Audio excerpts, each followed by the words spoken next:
Please help support the channel by visiting our Amazon store, affiliate link below.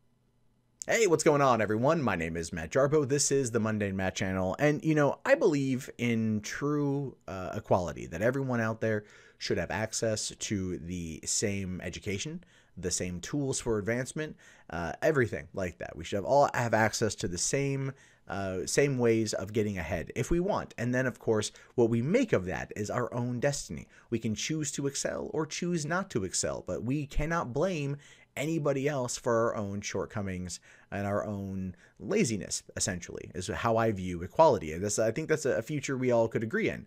Having the ability to pursue our goals and our dreams and our aspirations and all have access to the same ability to do so.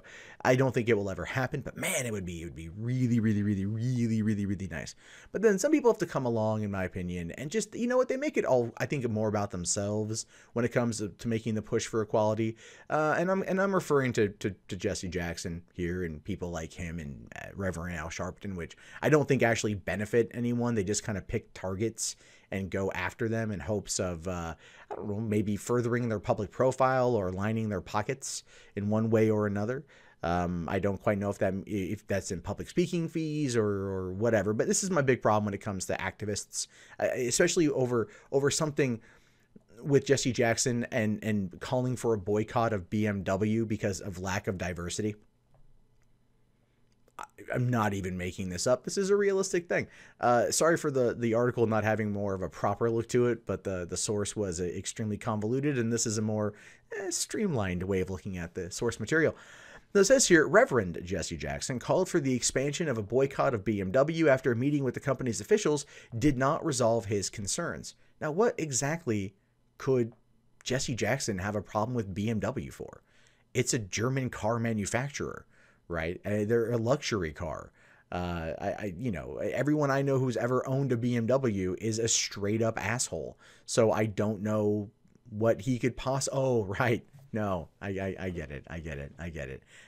Part of me wonders if he targeted them for lack of diversity so they would give him a free car. I wouldn't put it past him. In my opinion, I would not put it past him. Jackson cited the company's lack of diversity among its U.S. dealerships during his original call for a boycott in October. Out of more than 300 dealerships in the U.S., Jackson said only 7 are owned by African Americans. Okay, and?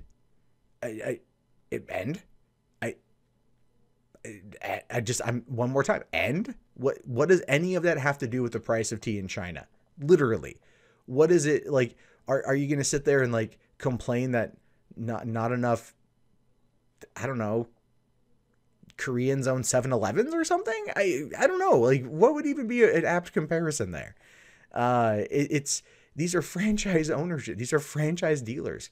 They come in, maybe they just don't want to own BMWs. I don't know. Again, the big A&D question mark comes out. On Wednesday, Jackson met with the company's officials, but said the conflict was not resolved, said he'd like to see targets and timetables for our fair share of dealerships. What does that even mean?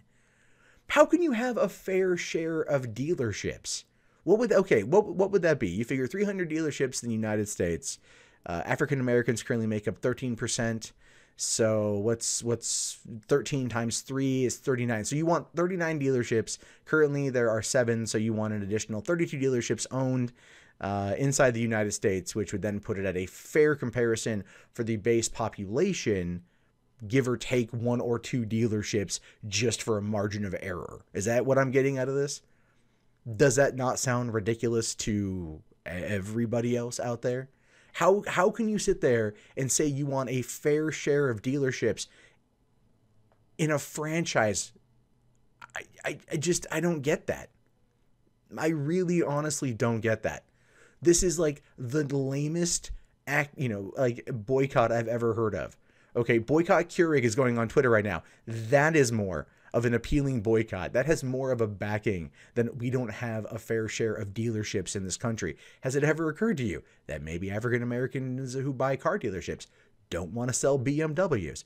If they want to knock down on Beamer's door, they can do it, because BMW, much like every other business in the world, is capitalist and they like money. And if someone shows up, it's like, hey man, I want to open a dealership. They'll be like, show me the money. All right, cool. This is our agreement, because money supersedes all race, unless you're Reverend Jesse Jackson. Oh my God. Oh my God. Okay, we're boycotting them because they're boycotting. They're not boycotting anything. Jackson said in a statement posted to his Twitter, "We are not seeking charity or generosity. We are seeking parity and I don't even know. I can't even say that word. Reciprocity? Reciprocity. There we go. I just, whatever, man. You know, parody my ass, dude. You can't sit there and go to BMW and go, we need more black-owned BMW dealerships. And they'll be like, okay, bring me black people who want to open a BMW dealership and we'll talk. No, that's not how that's going to work. We need a timetable. Timetable for what? You want this? We're down for this. Can you present these people and we'll work a deal? Like, everyone wins. You know, it really does feel like he's just showing up there going like, we need parity. Also, I need that Z28 right there, please. If you want to just send that home with me, we can make all this go away. This is the big problem with activism in this country right now. These kind of boycotts come across as a bully tactic. They come across as almost like mob mentality, right? This is one of the same things that like feminists do when they call for these kind of boycotts. They're like, oh, that's a nice gaming website you got there. Would be a shame if we didn't all, you know, like attack it on Twitter and devalue it, sort of thing. It's that same mob mentality that doesn't ever fly. Jackson issued the boycott through his Rainbow Push coalition, which aims to make the American dream a reality for all our citizens and advocate for peace and justice around the world by going after a German car manufacturer that has 300 dealerships in the United States. You're upset at them because only 7 are owned by African American citizens, when anyone with the money and with the ability to go and open a dealership could go there if they wanted. Maybe, and I'm just kind of putting this out there, maybe some people out there realize that they'd probably catch more flies with like a Kia dealership or a Subaru dealership or a Honda dealership than a BMW dealership. I mean, it's all about playing your market and where you are. Toyota, man. There are Toyota dealerships everywhere. There are Ford dealerships, Chevy, GM, you name it. They're everywhere. All right? Like, what's the number there? That, like, it's just like, are you just trying to muscle into the luxury car market? I find that to be so crazy. However, BMW stressed that it has decades-long commitment to diversity, and it's evident in our employees, our suppliers, and our dealerships, according to a news release from them.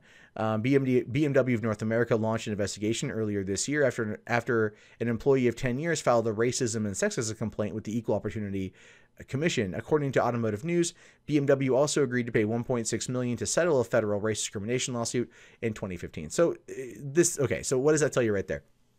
That tells you right there that this is what Jesse Jackson's going after. Okay, so a person felt that they were being racially discriminated against and sexually discriminated against. They filed a lawsuit. BMW chose to settle said lawsuit. And so basically at that point, here comes Jesse Jackson. That makes sense. It makes sense for people like him. I can't stand activists like him that show up only when they want something, and you can tell it's only when they want something, and so they bring their clout and they throw it around and they go, we want parity. No, you don't want parity. You want to force them into doing something that's going against the capitalistic nature of our country because you feel like there's not enough black-owned BMW dealerships. That is one of the most asinine things I've ever freaking heard of. It doesn't make any sense to me. And on any logical level, it doesn't make any sense, right? Because BMW is talking about the employees, all right? Dealerships are independently, franchised companies, right? Like they have the franchise dealership with a multitude of, there could be like Bob Forrester Kia, Bob Forrester Ford, Bob Forrester GM, Bob Forrester BMW. It doesn't matter. It's one, usually these dealerships franchise to multiple different cars, different manufacturers. So they go into different ways. And by doing that, they expand out their brand. And so are you trying to bring more people into that? I mean, it doesn't make